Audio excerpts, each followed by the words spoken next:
Good morning and a very warm welcome. You are watching JanataTelevision and this is the English Bulletin with me, Anustha Acharya. The top stories first. Government suspends Governor of Nepal Rastra Bank. Investigations on the way to look into allegations. Election Commission warns against election misconduct. Misuse of social media is prohibited. LinkedIn accuses big party for the failure. He stresses corruption as a big enemy of the state. Russian missile kills more than 30 in Kramatorsk. Russian defense denies the missile strike. And UEFA agrees new financial sustainability rules for clubs. The new regulations will come into force in June 2022.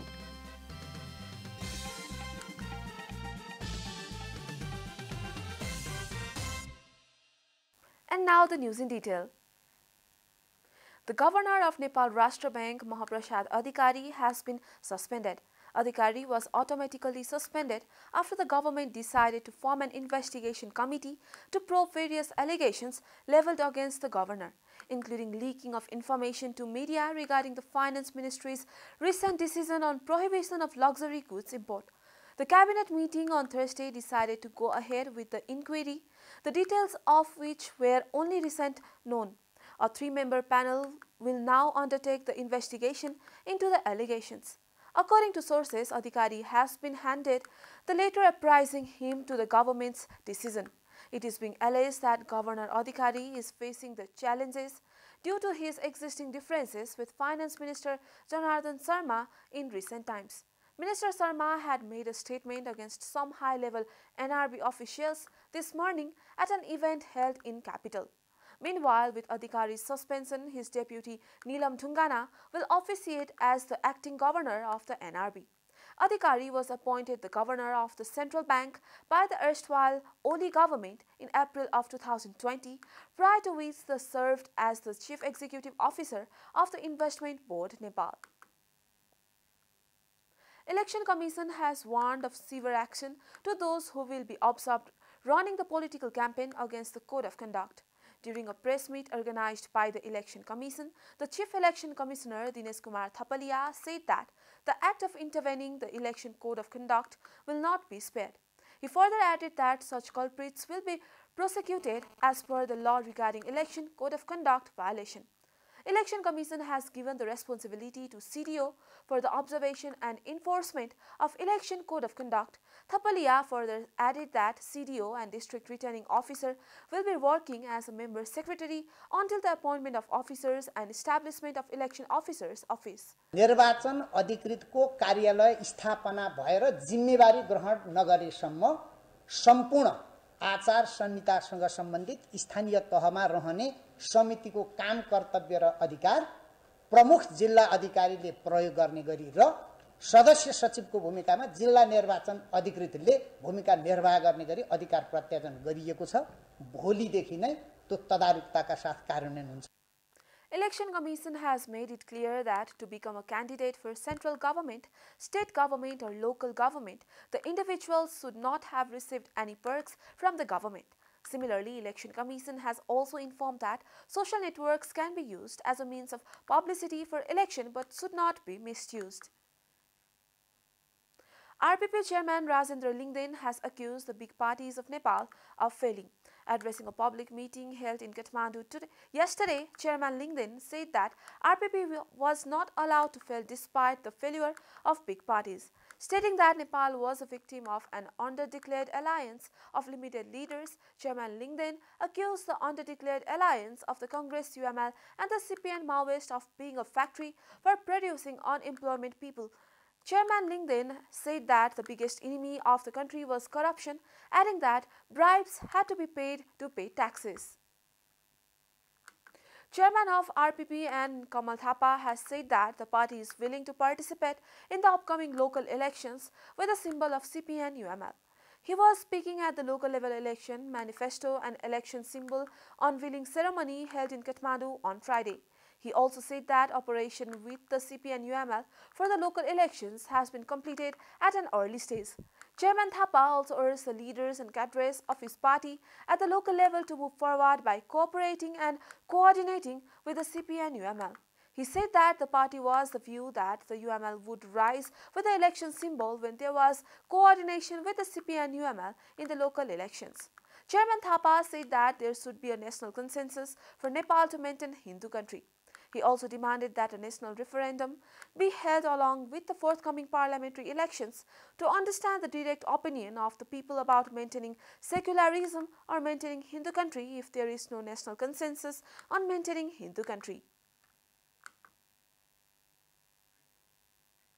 This is Janata Bulletin. We'll be right back after a short break.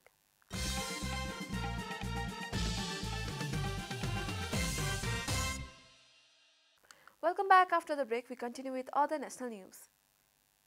The government yesterday confirmed 10 new cases of COVID-19 across the country. According to the Ministry of Health and Population, the number of active cases of COVID-19 has dropped to 747 after 25 people recovered from the disease. So far, a total of 978,545 people have tested positive for the virus in Nepal, while 965,847 people have already recovered. No new death from the virus was reported yesterday. The death toll from the virus remains constant at 11,951. Nepal is currently among top 60 countries affected by coronavirus. USA tops the list with 81.98 million cases, followed by India with 43.03 confirmed cases. The virus has infected more than 496.15 million people worldwide and has claimed over 6.19 million lives. In wake of the upcoming local level polls, the Election Commission has decided to implement Election Code of Conduct from yesterday. The poll body, which is responsible for conducting and monitoring elections, held a press conference on Friday to announce that the Code of Conduct will be effective immediately. According to the now effective COC, no individuals will be allowed to communicate in the media space or post on social media platforms against contesting parties or candidates. EC also clarified that in the duration, contesting parties or candidates can campaign and advertise only through their official websites. The government has decided to hold the local level elections on May 13 in a single phase. Emphasis has been placed on increasing investment in manpower to make health insurance service mandatory and to institutionalize the concept of One Health, One Doctor. Participants of the program organized by the National Planning Commission in Kathmandu stressed on the need to establish Nepal as an international hub for healthcare. A report. Speaking at a national debate program on the current state of health sector and future course of action of the National Planning Commission in Kathmandu on Friday, former Prime Minister Dr. Baburam Bhattarai stressed on the need to create an environment where skilled manpower can live at the local level. He also said that the state should take responsibility for education and health by mobilizing industry and tourism to change the economy. प्रति व्यक्ति आम्दानी करिब झन्डै $1000 मात्रै भएको अर्थतन्त्रलाई $10,000 लानु छ हामीले भन्यो अरु सेक्टरलाई बलिदिउँ न उद्योग सेवा पर्यटन अन्यका लगानी गरौँ स्वदेशी विदेशी परिचालन गरौँ वेल्थ क्रिएट गरौँ तर राज्यले शिक्षा त राज्यले लिनुपर्छ यसलाई बटम लाइन बनाउनुपर्छ नि। Similarly, former Health Minister and Member of Parliament Gagan Thapa stressed on the need to make health insurance service compulsory and increase investment in manpower required to institutionalize the concept of One Health, One Doctor. The president of Medicity Hospital, Dr. Upendra Mahad, assured that the private sector has contributed to the country's economy and would take the lead in establishing Nepal as an international hub of healthcare in the days to come. अहिले अमेरिकामा प्रत्येक वर्ष एक जनाको $10,000 खर्च स्वास्थ्यमा मात्रै युरोपमा $5,000 छ नेपालमा $60 छ म त्यो नेपाली हेर्न चाहन्छु त्यसको आम्दानी यति होस् कि कम से कम $5,000 चाहिँ वर्षमा उले हेल्थमा खर्च गर्न सकोस् त्यसबाट प्राइभेट पनि अगाडि बढ्छ पब्लिक पनि अगाडि बढ्छ त्यो सपना बोकेर आएको छ नेपाल त्यसकारण तपाईहरुको चाहिँ सद्भाव आशीर्वाद चाहिन्छ र नेपाललाई इन्टरनेशनल मेडिकल हब बनाएर छाड्नुपर्छ। It seems necessary for the state to be responsible for mobilizing the sensitive health sector of the country and providing easy access to health care to the common man. It is important for the private sector to be responsible in case the citizens of geographically deprived areas like Nepal do not even get the free health care provided by the government. And now the news from economic front.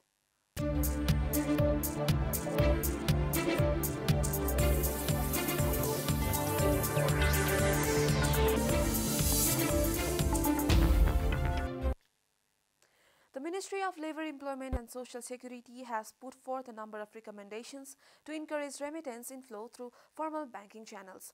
Addressing a program organized in Kathmandu on Thursday, Minister for Labour, Employment and Social Security Krishna Kumar Rastra said Nepalese workers abroad should be lured to send money back from home formal channels by using banking channels.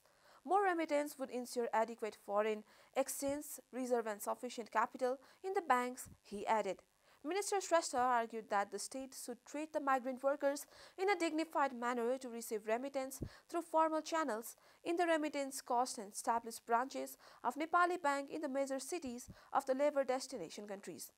Additional 2% interest rate should be given to the depositors in case they directly remit money, and Nepal's bank account in the returnee migrant should be waived off in taxes for their in-kind remittance if they submit evidence of formal channel of remitting their income, Minister Rastra suggested.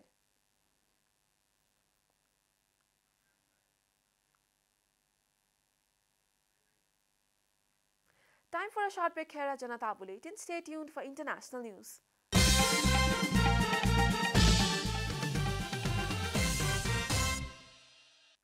Welcome back. Now the international news. The Russian attack at a railway station in Kramatorsk has killed more than 30 people and wounded more than 100, Ukrainian officials said. Regional Governor Pavlo Kyrylenko said the assist of deliberate attack on the area where hundreds had gathered to evacuate. Kramatorsk has been heavily shelled for weeks. Alexander of the Ukrainian railroads said on Telegram, this is a deliberate strike at passengers' infrastructures of the road and on the residents of the city. Russia's defense ministry has denied the Russian forces were responsible for an attack on a railway station in the city in eastern Ukraine on Friday, the RIA news agency reported.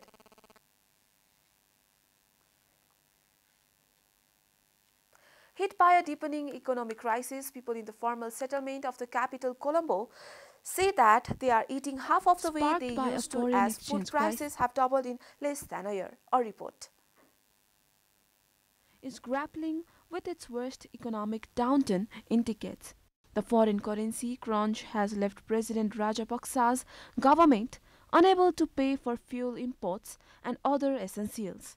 This has resulted in fuel shortages that have caused rolling electricity blackouts of up to 13 hours. Coils for diesel, cooking gas and kerosene are a common sight, with people reporting having to wait in line for days on end to get their rations. Police say at least 2 people have died while waiting in the scorching heat. Prices of medicines have also skyrocketed, while the value of the Sri Lankan rupee has plummeted to 30% against the United States dollar this year, making it the worst performing currency in the world.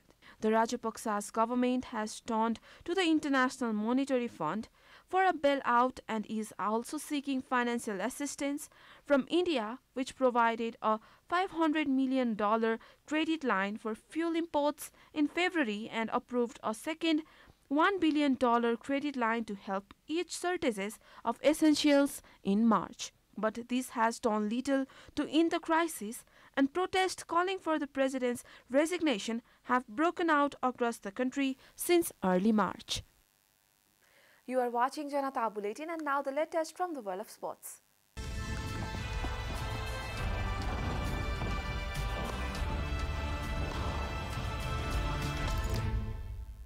Top European clubs will be limited to spending no more than 70% of the revenue on their squads on the new sustainability regulations passed by UEFA's Executive Committee on Thursday. According to Reuters, the new approach will replace the previous financial fair play system and introduces a squad cost rule that will limit spending on wages, transfers, and agent fees. The 70% figure will be reached after a 3-year transition period, gradually falling from 90%. UEFA's first financial regulations, introduced in 2010, served as primary purpose. Reuters quoted UEFA President Alexander Kaferin as saying at the executive committee meeting in Nyon. They helped pull European football finances back from the brink and revolutionized how European football clubs are run. However, the evolution of the football industry, alongside the inevitable financial effects of the pandemic, has shown the need for wholesale reform and new financial sustainability regulations. UEFA added that acceptable losses will double from €30 million over 3 years to €60 million over the same period. The new regulations will come into force in June 2022. We are at the end of Janata Bulletin, and the headlines once again. Government suspends Governor of Nepal Rastra Bank. Investigations underway to look into allegations.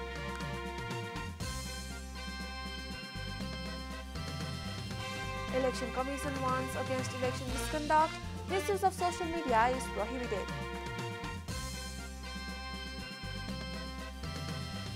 LinkedIn accuses big party leader for failure, stresses corruption as the biggest enemy of the state. Russian missile kills more than 30 in Karamatorsk. Russian defense denies the missile strike. And UEFA agrees new financial sustainability rules for clubs. The new regulations will come into force in June 2022.